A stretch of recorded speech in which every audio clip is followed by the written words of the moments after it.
So we saw the newsletter, and I was supposed to present on Civil War coinage. No, that is a huge topic. You could be in Confederate. You could be in federal coins of the Civil War era. We're going to narrow it down, and we're going to do emergency currency of primarily the federal, the Northern Civil War. You know, the Civil War on December 20th, South Carolina. I have to turn around to read it, even though I know this. But Civil War. South Carolina seceded from the Union. It was quickly followed by several other states. It was not until April 12th, 1961, that the first war actions took place. The Confederate armies fired on Fort Sumter for 34 hours straight before the surrender of the fort, thus beginning the Civil War. Quickly, in many war times, federal coinage was hoarded. You know, quickly gold and silver were gone, and then even the copper pieces disappeared from coinage. By July of '62, federal all federal coinage was pretty much missing from commerce. In December of 1862, in New York City, it would cost you $124 in federal greenbacks to get $100 in silver or gold. And that was, a premium being charged if you really needed to get silver or gold. So we had a need for an emergency currency just to make daily commerce, to go get, bread, to make change. As I'm doing my research for this, many of you saw the numismatists show up. Well, heck, I had just done this research and it was all right there for me. They talked about emergency stamp coinage in the Civil War. So it's kind of fun to read. So if you have a numismatist, you can do more research on it. Stamps were being used. There was good for scripts, privately, minted by stores, merchants, giving them out. They would work fine. You could take that and trade it at the guy down the block. If the butcher at that end of the block issued a 5-cent good for, and you took it to the baker down there, he knew that, okay, yeah, I know that guy, that's going to work. But you couldn't travel very far with them. People were like, well, where's this guy at? How am I ever going to get my 5 cents or use this? So they were, they didn't work very well. You couldn't travel far. There were the copperheads tokens were existing before the war. There were good for tokens. Again, same thing, commonly used by merchants. That had been going on for a long, long time, and they worked very locally. Quickly, the federal government tried to solve the problem, enacted the Postal Currency Act of July 17th of 1862. It said you could use stamps for legal tender up to $5 in the grouping.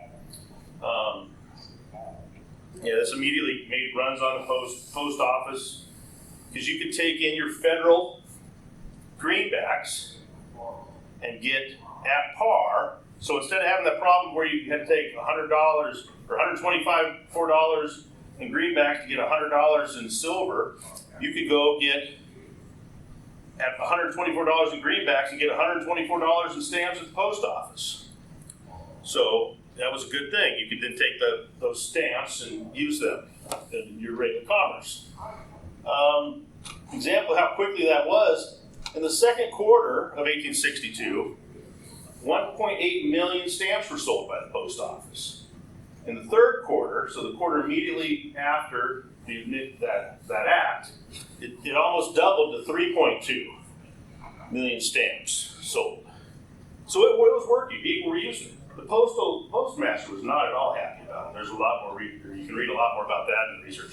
He was not happy with this at all. And then the same act, curiously, it prohibited the use of good fors, private tokens under $1 in value. And that pretty much was just ignored. So you got a pile of stamps in your pocket making change. That doesn't work very well. Those stamps are not going to last. They're not going to make it down to the next merchant very long. So quickly there were private envelopes made to store them. These were, minted by made by lithographer printers to make a buck. They could sell these to merchants who could put groups of stamps. They made them with denominations on them, 25 cents. You'd have 5 cent stamps in there. They made them blank where you could write in a number. They made them with a name so you knew where you got it, just as advertisement. But they didn't, unlike a token where you would have a name on a token where eventually it could be redeemed, they had a name just for advertisement because the 5 stamps, or the stamps in there were worth that anywhere you went in the country. Quickly, Treasury Department made postal currency. See, that's an example of it there. These are fractional note size pieces, and notice it looks like stamps. They're just printed on there. There's not really 5, 10 cent stamps. They just printed 5, 10 cent stamps to show that that's worth 50 cents. So that stamp was July 17th. By August 12th, John Galt had received his patent for his encased postage, a way to protect these coins, protect these stamps in a coin shape. Has a mica covering, they're a 2-piece shell, and then he had a patent of this. He could go to merchants. He was selling them for 2 cents a piece plus the cost of the stamp. He had to put the stamp in it. You would order it, with your name, with, I want 5 cent stamps, 10 cent stamps. They were very short-lived, didn't work. He only was able to get 31 merchants to buy in with 34 different products advertised on them.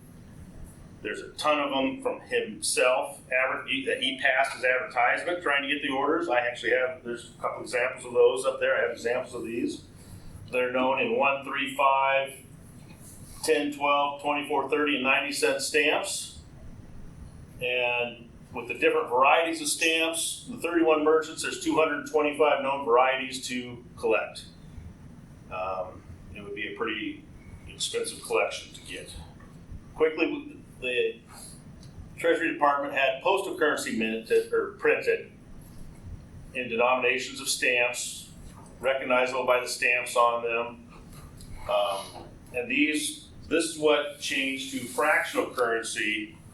I think in 1864 it went from, I may have some slide on that, yes I do. These were distributed in 1862 and 63. They were the beginning of fractional currency, which continued all the way until 1876 after the war. The Act of March 3rd of 63 authorized fractional currency printed by the Treasury Department. And there were 4 issues from 63 to 76. Now, I have some examples of 2 different examples up there. Dr. Hutchinson's the only one probably in the room that will recognize both of those examples are not truly. One is from August of 64, so after the war. They're both after the war. I do not have any proper, it's on my list to watch for, proper fractional currency during the war. Copperheads, your Civil War tokens. The first Civil War tokens were dated in 61. They came from Chicago. They were primarily small cent, 19 millimeter size tokens. They were primarily valued at 1 cent, although there are values of 4, 5, 10, 15, 20, 25, 45, 50, 100, and 500 cents, and a $10 one. They were made by over 50 different coiner die sinkers. There's 2 major types of them, patriotics and scorecards. And they say with all that, there's well over 11,000 varieties. Patriotic Civil War tokens, they're generic. They don't have an issuer's name. They were minted and sold to merchants to pass as change. We'll talk about why that made sense in a little bit. And there's over 500 different varieties of these. These are a lot of fun. I personally when I found the first monitor one that was one of the early ones I bought, really got me into this. I love our little monitor. There's 4 different varieties of that token. There's the Peacemaker cannon. Those are these are just a lot of fun. I always thought they were great.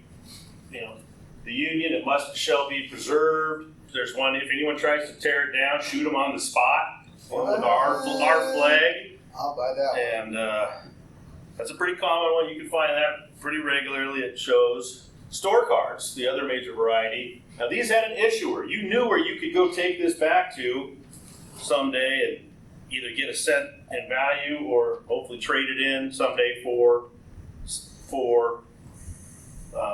federal coins. At the end of the war, that actually happened. The store cards disappeared from circulation quickly at the end of the war. They were redeemed by the issuers if they were still in that area. The ones that were out of the area, I'm sure never paid it back.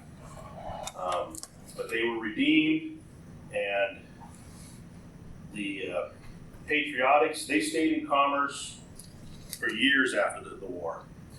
And there's over 1,500 different merchants locations on these, and there's a lot of fun. You've got the fish. This guy was a meat market. Marshall was a meat market. They would advertise things. There's ones with the other side of the stove one.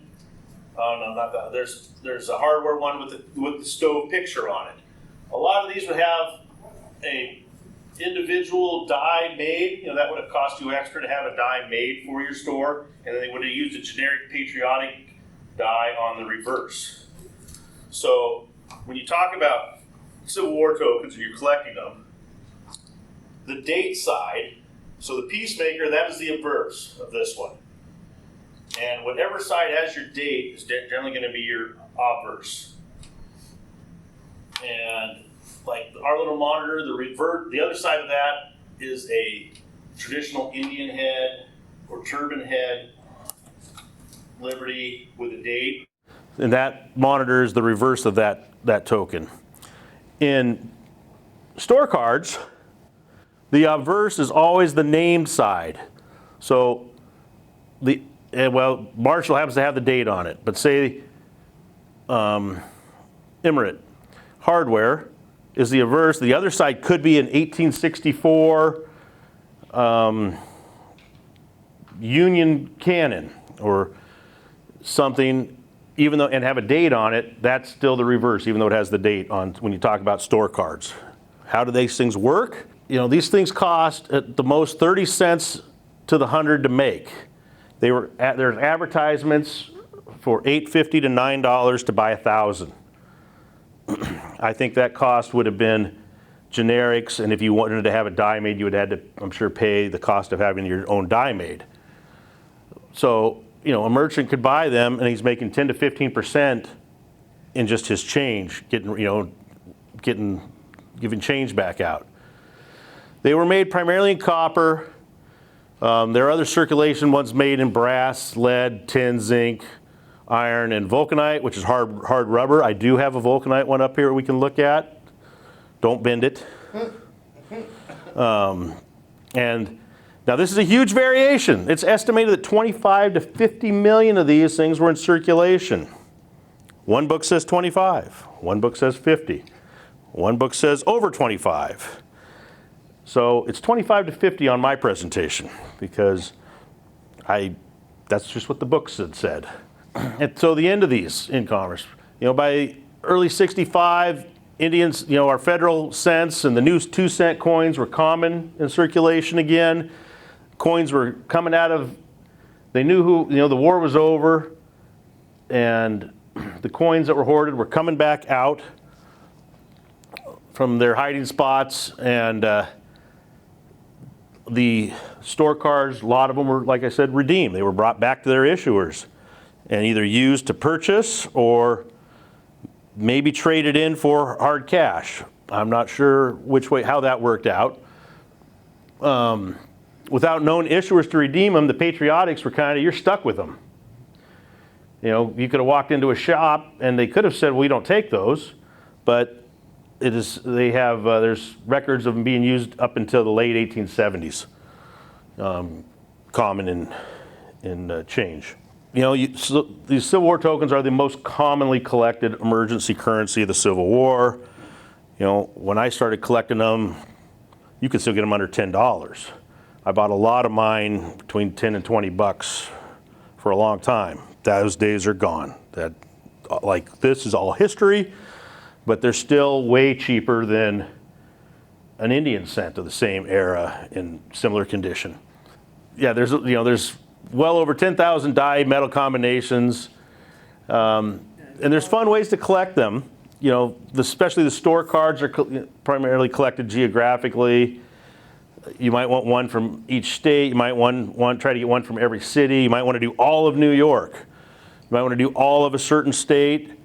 You might want to go out and buy all the grocers or all the hardware stores.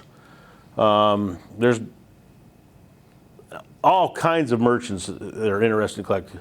There's somebody that's a collector that happens to also be a doctor might want to collect all the medical ones.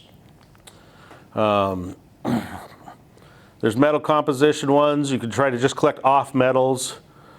But like we say with all of our collecting, that the best way to collect these is to collect the ones that are neat to you when you see them, that you enjoy them. Those are the ones that I always collect. Got me started into it. I put a list up of a lot of the books I was looking through, trying to find some of this information to make sure I wasn't just totally making it up.